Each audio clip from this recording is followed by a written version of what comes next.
The C500 has always historically been Canon's model in the Cinema EOS lineup that targets the broadcast users in the industry. But the C500 Mark II actually ticks a lot of boxes for those users. So I thought it would be useful to break down how the new C500 Mark II fits into the broadcast world, and if it's going to work for people shooting for TV. First, let's look at why I say the C500 cameras were designed for broadcast users primarily. And it really comes down to those codecs. The original C500 hit the recommended broadcast spec for 1080p at the time almost exactly, recording 50 megabits a second MPEG-2 to affordable CF cards. It was simple, relatively low cost, and it dominated the broadcast industry at the time. The original C500 was hugely popular for TV work, being used on shows for all shapes and sizes, from the largest studio productions to factual news gathering. By the time the C500 Mark II came out, the market had changed a lot. We were shooting 4K, and broadcast specifications here in the UK became much broader, with basically every professional camera being acceptable for broadcast. The C500 Mark II is very strong with codecs. XF-AVC 4K at 410 megabits a second in 10-bit, or 1080p in 12-bit 444 at 225 megabits a second. But that came with a larger, heavier body, and the C500 design, which became top-heavy quite quickly, and it was difficult to use on the shoulder. The design of the C200 actually worked better for shoulder use, except the hot air vent blowing out the side of the camera into your ear. But that camera didn't have 4K XF-AVC in 10-bit. So Canon haven't really had a camera that ticks all of the boxes for broadcast users since the original C500. And as a result, their market share in broadcast has gone down over the last couple of years.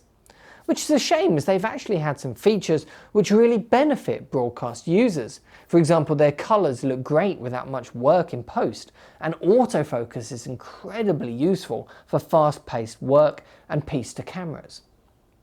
So, the C500 Mark II, although primarily a cinema camera, actually has the potential to change some of this. Yes, it has features that broadcast users don't really need often, like the RAW recording for example, but it can do XF-AVC 4K in 10-bit at 410 megabits a second. And even 4K 50 or 60p in 10-bit as well, which the C500 Mark II can't do.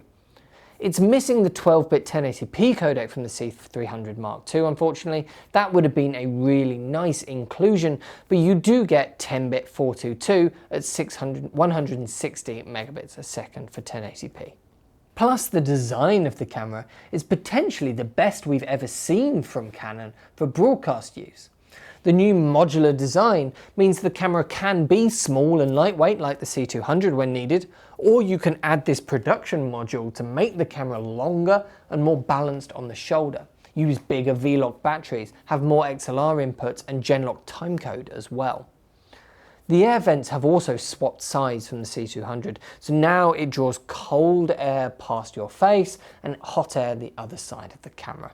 Much better for those that use this all day on their shoulder. The one drawback for this kind of use that I can see is that the audio controls are on the non-operator side of the camera, so changing audio levels whilst it's up on your shoulder isn't ideal. I think the C500 Mark II could be a really interesting tool for broadcast users to take their work up to the next level.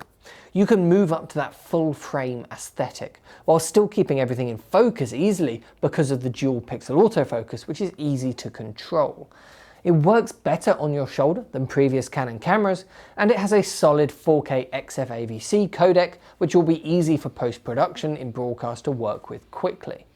But what do you think? Will this work on broadcast jobs? And if you do, does the C500 Mark II have everything that you need? Let us know in the comment section down below, and if you're looking at buying a C500 Mark II for your work, then get in touch with our sales team or head to proav.co.uk to get your name on that pre-order list. Thanks for watching, and I'll see you in the next one.